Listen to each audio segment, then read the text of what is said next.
சரிங்க, இறுதியா ஒரு கேள்வி என்னன்னா, இப்ப தொடர்ச்சியா சீமான் அவர்கள் எல்லாரும் அரசு பள்ளியில படிக்கணும் அப்படின்ற மாதிரி எல்லாம் பேசுறாங்க.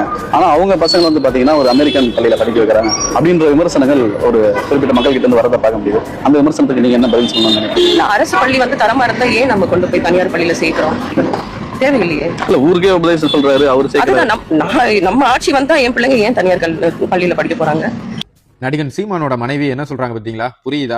நம்ம ஆட்சி வந்தா ஏன் பிள்ளைங்க எல்லாம் தனியார் பள்ளிக்கூடத்துல படிக்க போகுது எங்க பிள்ளைங்களா அப்படிங்கிறாங்க. நம்ம ஆட்சி வராதுன்னு தான் நமக்கு தெரியுமே, அதனால தானே நேக்கா கொண்டு போய் தனியார் பள்ளிக்கூடத்துல சேர்த்து விட்டோம். நடிகன் சீமான் சொல்ற மாதிரியும் அவங்க மனைவி சொல்ற மாதிரியும் உங்க அண்ணனோட ஆட்சி வர்ற வரைக்கும் உங்களோட பிள்ளைங்க எல்லாரையும் தனியார் பள்ளிக்கூடத்துல சேர்த்து படிக்க வச்சுக்கோங்க பாப்போம். முடியாதுல்ல.